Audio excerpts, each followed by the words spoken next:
This is the Equity Charter podcast, where we talk about why we care about equity in the digital health sector and why we think you should too.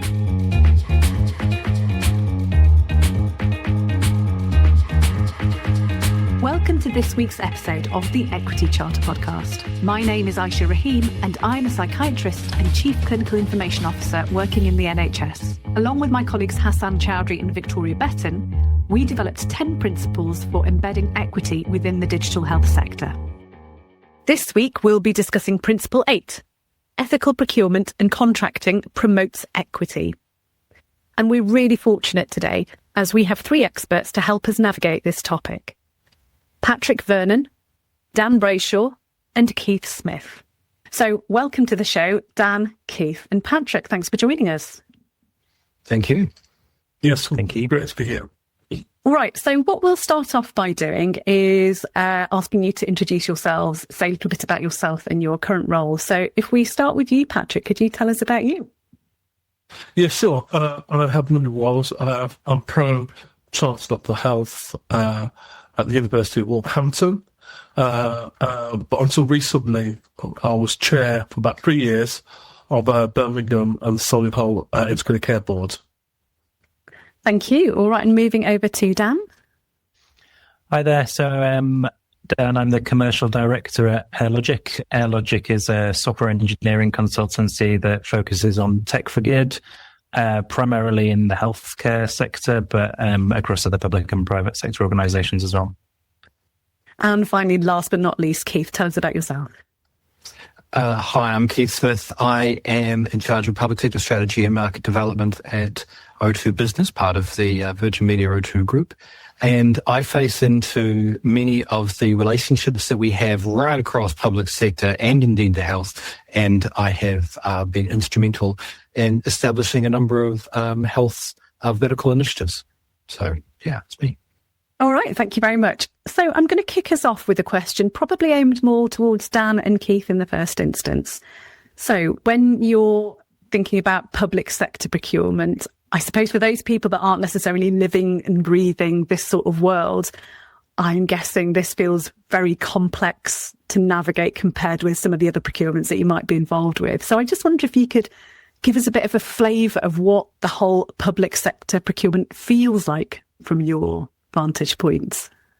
I guess from our point of view, public sector procurement is quite a complex beast. There are, lots of different procurement routes that organisations can take, lots of different frameworks. They're all designed for accountability and fairness, but in practice, it can be quite slow. They can be quite risk averse. It can be heavily weighted towards incumbent suppliers. So what it means is that for smaller or more innovative organisations, there can be quite some big barriers to entry. So as Aire Logic, we do often partner with a lot of smaller companies to help them get into some of the bigger public sector procurements. And the NHS in particular, as well as other public sector organisations, really appreciate that sort of collaborative approach and almost like a sort of mini consortium of niche specialist providers that otherwise wouldn't necessarily be able to overcome those barriers. We can help them and they help us obviously by providing an amazing service. And yes, so we face into the complexity that is public sector procurement, as you'd expect. And indeed, we have an entire set of teams, plural, who are responsible for different elements and different aspects of responding to and complying with the various obligations that we have when dealing with public sector procurements. This includes simply, it's the law.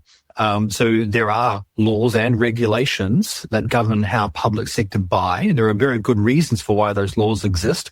The numbers that public sector as a whole procure from suppliers are so eye-wateringly large right across public sector that without those laws, then you run the very real risk of there being problems and improprieties or alleged improprieties during an activity. And for evidence of that, you just have to look at the most recent time when the processes, not the laws themselves, but the processes were suspended, which of course happened during COVID. So yeah, we have a number of different teams.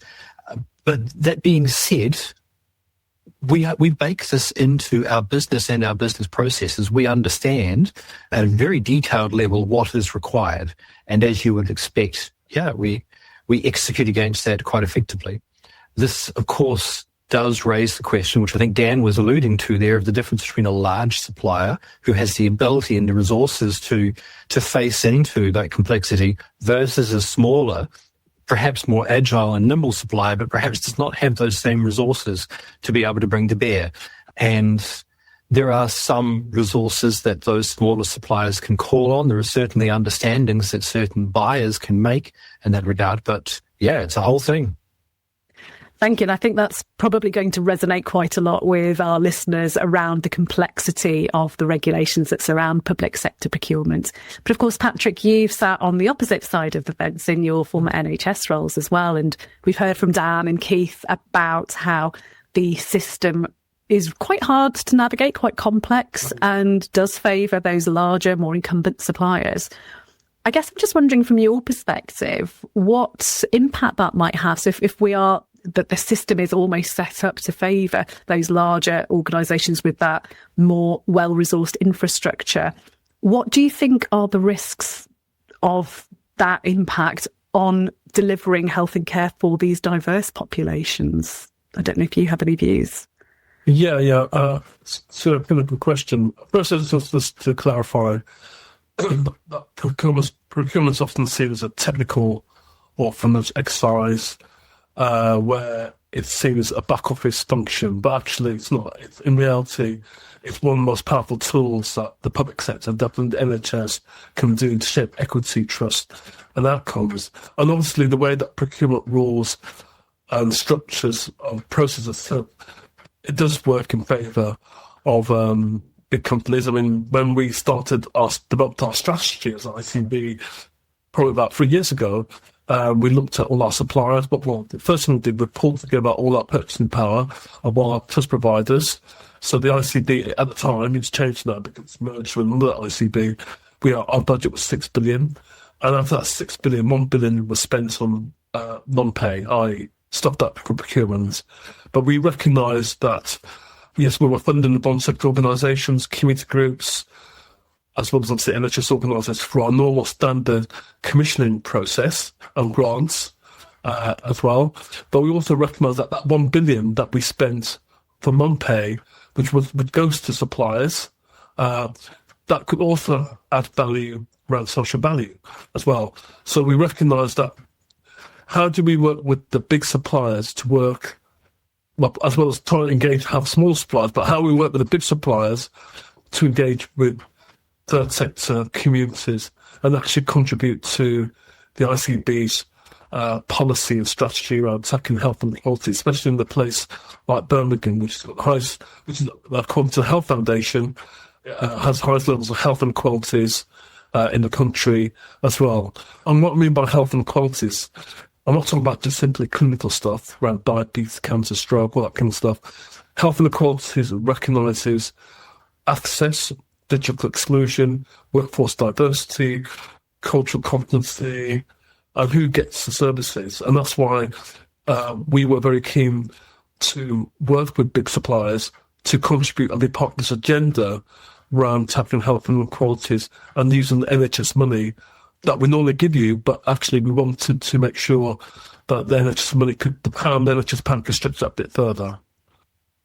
Yeah, that's really helpful to understand, because I guess what we're talking about here really is the diversity of suppliers in the market that are able to bid for the contracts in quite a complex system of regulation around procurement. Yeah, can I just build on I think the point you were just making and something that Patrick called out there? I feel it would be remiss of me to observe that actually the government recognises this and has created a number of incentives for the larger organisations to support smaller organisations within their supply chains, within the delivery chains, and so forth. And they are actively encouraged, both from a social value perspective in terms of how evaluation works, but also from just their own good health perspective, to actually realise smaller organisations within their delivery edifice. I'll choose that word. And the second thing that government have done is to create some mechanisms which lower the barrier, actively lower the barrier for smaller organizations that want to join. So, for example, certain frameworks, G-Cloud is the one that comes to mind, but there are others that are more set up to encourage smaller suppliers to join and for buyers to then purchase from those smaller suppliers in a potentially local or targeted tactical manner. And in that sense, those sorts of initiatives go some way to leveling the playing field. Yeah, and that seems like a really good point about how we can create those structures and processes to enable the equity piece to be realised through those rules and regulations around those bigger pieces of legislation and policy. And so building on that, Keith, I was just really curious about the other interfaces between equity and procurement. And you mentioned one of them, which of course is the social value section of tenders. And I'm interested in any views or opinions that you have about how that section is filled in by bidders when you are scrutinising them or when you are the ones completing those tenders in those sections. Do you feel that we make the most of that social value section in the tenders? It's very mixed in my experience. So some buying organisations are, shall we say, far more sensitive and far more switched on to leveraging the social value sections and their evaluations fully effectively. Other buyers, frankly, less so. So there is, I think, a skills gap or a skills differential within the buying community in that regard. That said, there is also a difficulty that some buyers, especially the largest buyers, some of the largest government departments, for example, also face into. It is, shall we say, easier for a local buyer purchasing in a local region, maybe it's a city, maybe it's an area of the country, it doesn't really matter, to target social value questions for the benefit of the social and community and infrastructure within their specific geography. Whereas for a national buyer, that's harder because they can't really focus and be fair on any individual region of the country, and yet sometimes a national question in context of social value may not yield a particularly helpful answer from an evaluation perspective. And if they attempt to do so, a smaller supplier, a SME or someone like that, will then naturally feel potentially aggrieved because they don't have, say, a national program for employee training or for volunteer scheme or whatever it might be, so that they can refer to. So it's very nuanced and it's very mixed. And I think that some of that guidance on how to best apply both at the local, regional and national levels would be very welcome amongst the buying community. And Dan, I don't know if you had any views on this from your perspective. In my opinion, social values definitely shifted over time. I remember procuring things sort of 10 years ago, and social value was always part of the tender, but it was more of a box ticking exercise rather than it being sort of something genuine. We're definitely seeing it shift now to being genuine differentiators, and the buyers that we're working with are actually holding us to account on it a lot more than they used to. So we as an organisation, obviously Aire Logic as an organisation is tech for good, so we've always had social value at the heart of everything that we do anyway, but we're having to be a lot more intentional about it. We're having to embed it in sort of everything that we do when we're hiring, when we're looking at partners and delivery, rather than just writing it in the bid response. Which I think is great because it's pushed us to be a lot more transparent, both internally and externally, about the impacts and what it is that we're doing as an organisation. And it being a tech for good organisation, we were almost doing all of this stuff automatically, but it wasn't necessarily being reported on. We weren't necessarily shouting about it, and we weren't necessarily recording all of the right things so that we can actually prove it. So now that the sort of buyers have shifted to being more intentional about it, it's forced us to be more intentional about it, and therefore recording everything in the right way. Dan's completely right. We're seeing exactly the same things. Buyers are making sure that we deliver what we said we were going to deliver in the tender, and they're doing that far more frequently than they ever used to. So I completely agree. We see that too. And the ability to do that and the work that a supplier must input into being able to report on it creates in itself a virtuous circle. The more that you create this reporting infrastructure means that you can refer to it as case studies and experience and evidence in the next procurement, which creates more evidence and so forth. And Patrick, I know that you did some really innovative things in Birmingham around the social value section of Tenton. I just wondered if you wanted to say a little bit about that. Yeah, sure. So the first thing we did, I think we mentioned that we pulled together our buying power. So all individual trusts put their resources together, and we have a one team, which is delivered by Simon Clark, who's done a fantastic job in working with our NHS family around putting together the money that we have, and more importantly, working with suppliers, but also sharing that as part of our strategy as ICB. Because the NHS, local government's got a longer history around social value compared to NHS, but we've stepped up over the last few years, and as the NHS is one of the biggest purchasers of a whole range of supply chain sources, from beds to IT, transport, you name it, as well. So we recognise that social value is quite important, but the legislation around social value, that it was an extra incentive and impetus for us. Normally, as I think you heard from Dan, it was like a tick box exercise. But we thought, hold on, we're spending a serious amount of money here, folks. How can we make this something really powerful? How can we get suppliers to add to our work around tackling health inequalities, access as well? So we looked at the criteria. Normally, I think about 10% was for social value in all contracts. So we ramped it up to 20%. That was the first thing. Second thing is that we Solihull Council were using, I think, a web portal where they were able to work with their own supply chain to list projects and activities. So we use My Project portal. It's not a perfect one, but we used that one because that was already used in our area. But what we went beyond just simply the scoring, the rack rating and choosing. We decided to make it more proactive. So what we did, we organised a conference. We invited 100 top suppliers, and also we invited a number of one-sector community organisations and faith groups. And we set out our stall as ICB to tell the suppliers, when you're going to come for future contracts for us, it's going to be 20%. And we want to see clearly who you're working with, how you're engaging with, and we will see that in your bids and tenders. We're very clear about that. But we gave them the opportunity. Here are a number of organisations that we work with, that we've either commissioned or worked closely with, or we feel that they are delivering fantastic work around health and equality across Birmingham and Solihull.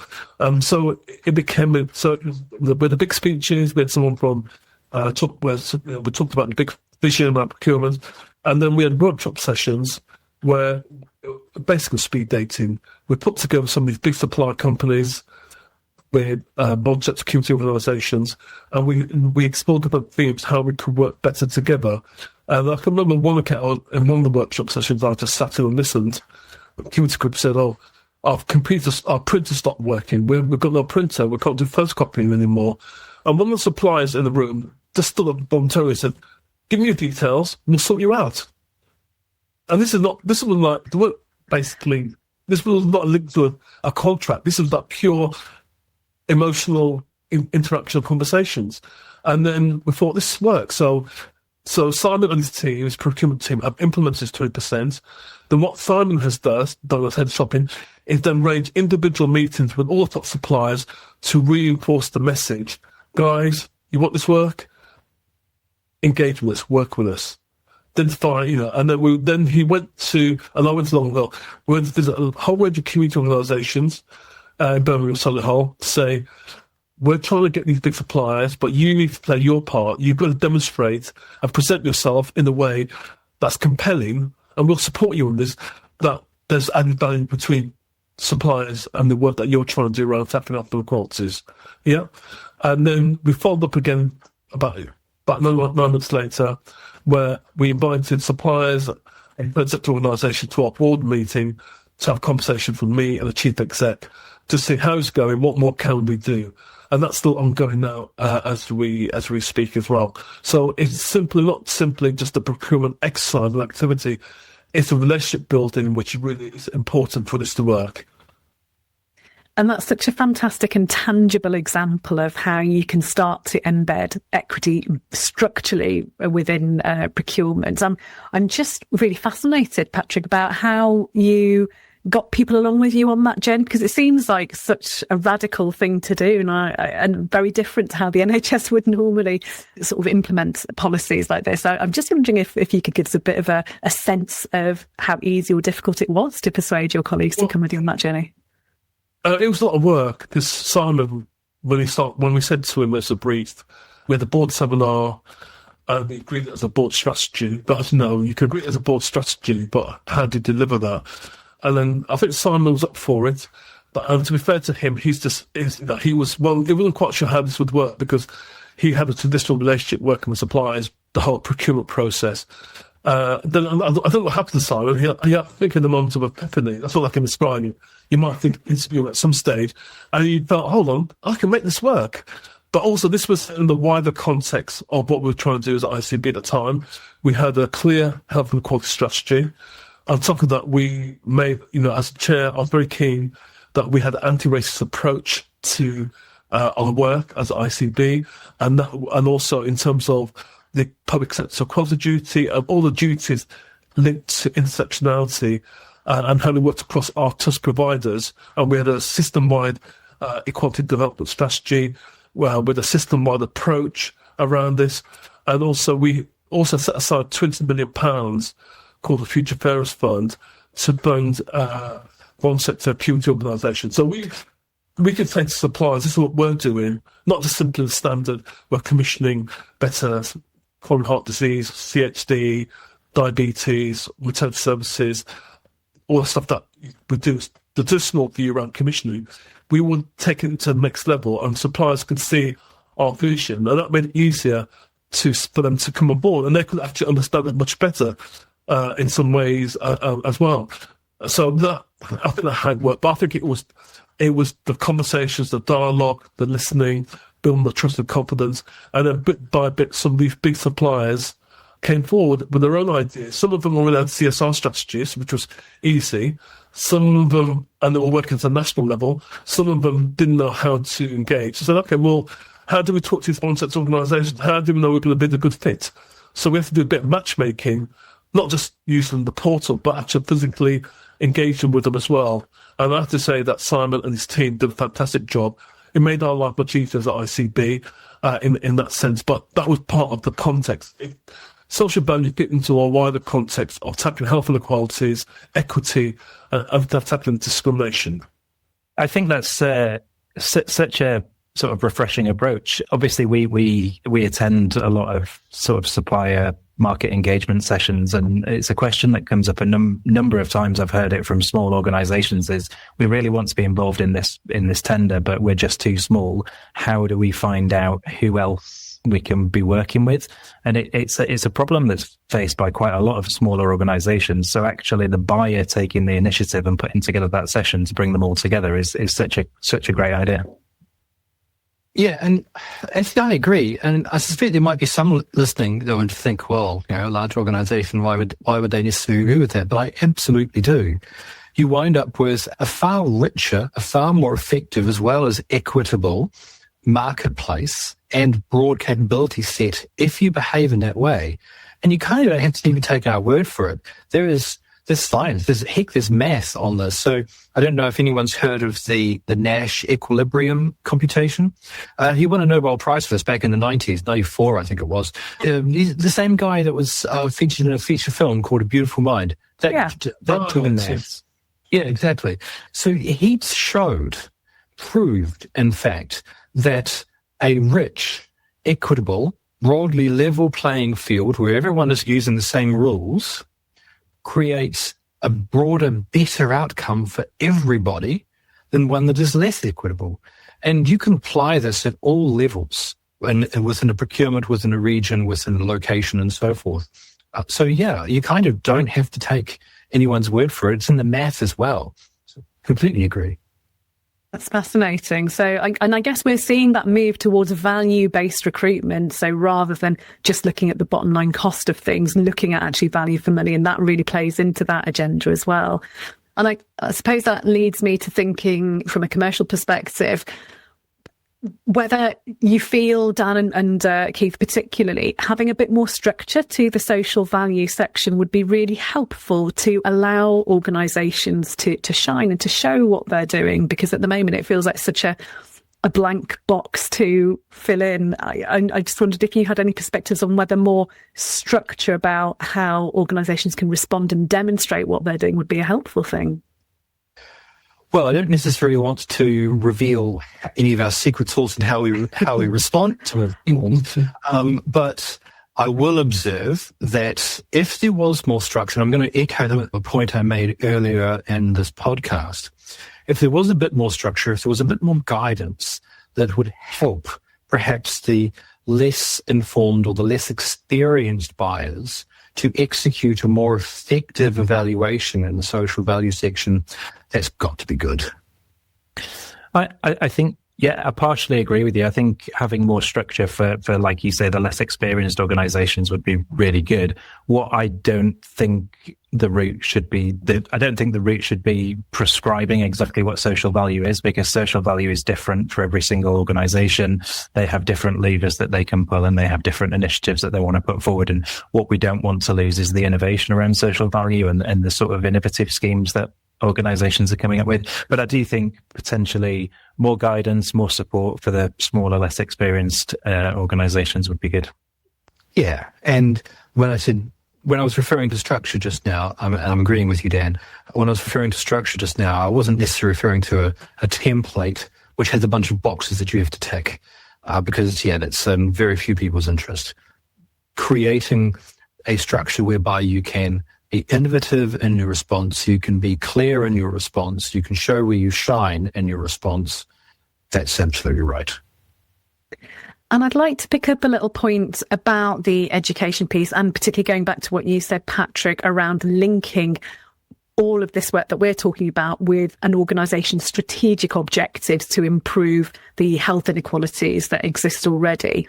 I suppose it's not always obvious for people that aren't working in a frontline health and care capacity to be able to draw that direct line between the procurement side, the equity side, and what impact that has on the delivery of health and care to the wider population. I'm just wondering whether you felt that some general learning tools to skill everybody on both sides of the equation around making that link a bit more explicit so people really get it. Would that be of value, do you think? Yeah, I think it's kind of happening already, because already, as a result of the work that we did in Birmingham and Solihull, which is it's been recognised, it's won quite a few awards, Health Service Journal, other stuff. There's been lots of conversations across the NHS, which have been facilitated by NHS England, as it still exists. Don't know when it finishes. Across the NHS, talking about best practice for the NHS, learning from Birmingham and other parts of the country who are trying to develop this new approach around procurement as well. And also, but also has to work in partnership with other public sector bodies. So how we work better with local governments, because sometimes where we could pour our resources in better, and with some of our initial conversations with Birmingham City Council about how we could work better together, and with Solihull around procurement in terms of collectively. If you look at the money and I know the mayor of the combined authority, he was interested in the idea, because if you look at it across the West Midlands at that scale level, how much money spent around procurement by the NHS, the local authorities, and other public sector bodies, you're talking maybe you're talking about £5-10 billion, maybe even more, if you exclude transport, on activities and projects which could potentially be used for really adding value, improving employment opportunities, housing, education, etc. As well.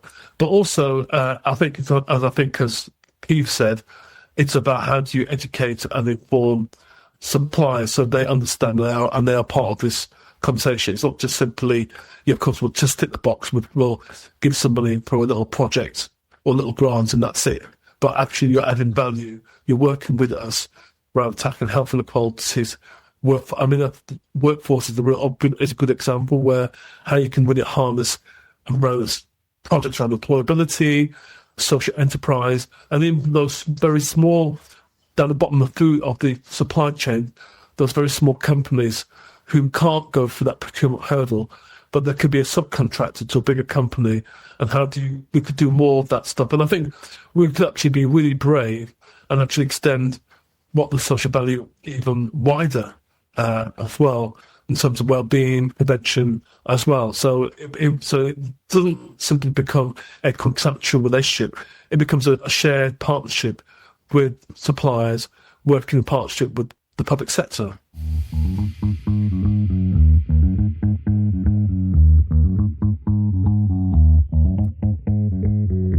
One of the other things that I'm conscious of is that there are other interfaces around equity and procurement, and I'm thinking particularly about that contracting with organisations that are reputable in terms of equity, that certainly are not acting in a way that would be not in keeping with NHS values. And so part of the conversations that I've been involved with recently are around whether there are other levers that we might want to lobby for or to think about in terms of contracts. And to put a bit more specificity to this, I'm thinking particularly about the Nolan principles for people in public office, and whether that has legs in terms of applying them to organisations. We've also got things like the fit and proper person test. And is that something that we might want to think about applying to organisations and not bringing the NHS into disrepute? So I'm just wondering if people had views on that. Do you think that is something that might also help us get closer to an equity conscious and equity positive relationship with our suppliers? I think some of those principles can be applied, but not all of them universally. So you mentioned the Nolan principles. So the 7 Nolan principles of selfishness, integrity, objectivity, accountability, openness, honesty, and leadership. Yeah, they are excellent at an individual level. They are exactly the kind of qualities that you want to select when you are choosing an individual to represent you. In terms of an organisation, a supplier in this context, especially from a private sector perspective, most of them are relevant. Integrity, for example, accountability, honesty, absolutely. Selflessness, no. Most organisations are for-profit organisations. They are incentivised to create either shareholder value or direct value in the case of a small business. Openness, I'm not sure from a commercial and innovation perspective whether or not that would always be seen completely positively in that regard. And leadership, well, I guess that depends on what you're buying them for. What it is you're offering. So I guess my point here is it depends. Some of them, yes. Others, I think it's more nuanced and needs some thought. I absolutely agree with that. I think in sort of a utopian view, yes, all of those things would apply. However, like you say, as a profit-making organisation, sometimes there are certain aspects of that you wouldn't want to necessarily always have. But I think as a rule, what we do as an organisation, so we are Tech for Good. We have our own internal values, and our number one and most important value is that the work that we do is good for the citizen. Right? That's not for anyone else other than the citizen. And then our second is good for staff. So anything that's good for our people. And then the final one's good for the company. So we rank them in that order as well. So everything that we work on is either good, it has to be good for the citizen, it has to be good for the staff. And obviously we are a profit-making business, but that is our last and final principle that we sort of operate by. And we don't expect all of our partners and sub-suppliers that we work with to be exactly the same as that, but we do hold them to a very high standard, and we do expect them to be of a certain integrity, and we do check that and make sure that they are living the values of us and the NHS in this instance. And we have similar values too. I don't want this to be an also-ran, but yeah, as you would expect, a mature organisation will naturally have very mature criteria with which it uses to select organisations in its supply chain. And in fact, the very same principles that I was just referring to are the same ones that drive that positive behaviour. Shareholders, for example, directors, for example, they want to know, they want to have absolute certainty that we are engaging with the right people. We are engaging with honest organisations, accountable organisations, and so on and so forth. They require that certainty. So, yeah, once again, it's a virtuous circle. So it sounds like the known principles as they are probably aren't quite right for the context that we're describing, but maybe some modification might be something that we should be thinking about as an ecosystem. Patrick, I'm just going to come to you from a contractual point of view, and just thinking about that question that we were asking about the potential to bring the NHS into disrepute by the misdeeds potentially for a supplier. I'm just wondering, when things go wrong, what do you see as a helpful approach in terms of contracting with suppliers? It's a hard one, because there have been quite a few examples where some companies have acted unethically, and when NHS contractors look at it, actually we're tied into this contract. So if we terminate the contract, it's going to cost us money. So it's a hard one, isn't it? I think public pressure plays a key role. So it's basically, you might be tied contractually, but if there's public pressure and then shareholders are conscious of this, then that does influence stuff as well. So I think that's important in terms of the media, public pressure, accountability, and also whether they've breached any legislation, ranging from equality duties, hate crime, all these things are even more conscious now. We know what's happened around big issues around racism, anti-Semitism, and I think all organisations, public sector, private sector, have to be very conscious of how they act, decisions, and obviously the known principles of the proper person test is important, because if you have executives or non-executives who are not working in those principles, then they are likely to face the consequences of their behaviours. That's quite important. Thank you. Okay, so we're just coming to the end now. What I'm going to do is I'm going to go around to each of you in turn to give me either one positive action that organisations can take in terms of bringing equity into procurement more tangibly, or either that, or one wish that you had. So if we could change the ecosystem, change some legislation to lobby for a change in how procurement works currently to promote equity, what would that be? So either a wish or a top tip. And if I come to Dan, you first.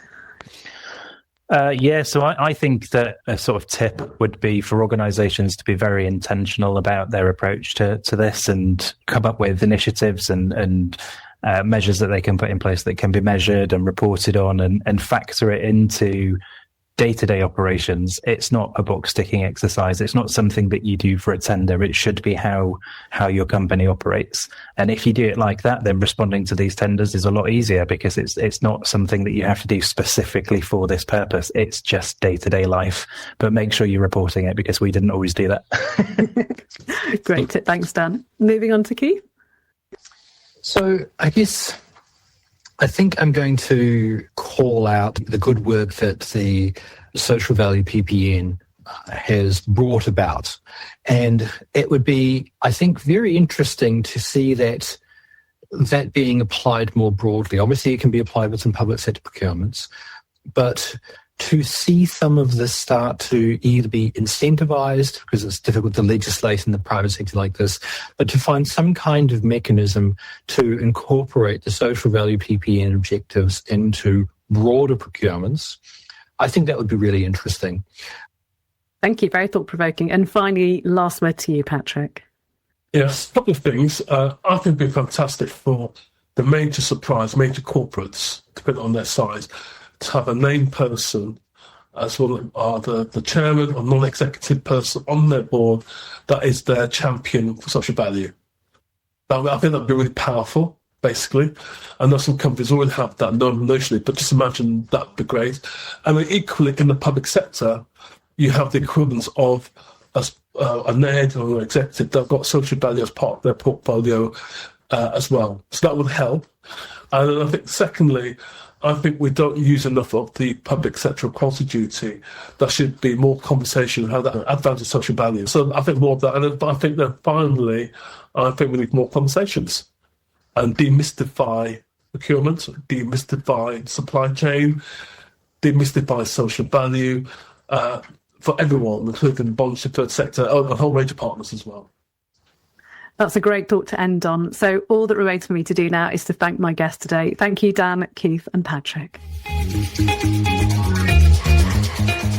Thank you for tuning in to this week's episode of the Equity Charter podcast. Don't forget to rate, review and subscribe to the series. And if you'd like to know more, go to our website at www.equitycharter.digital. You can follow our page on LinkedIn, join our community of practice, and you can also contact us at hello@equitycharter.digital.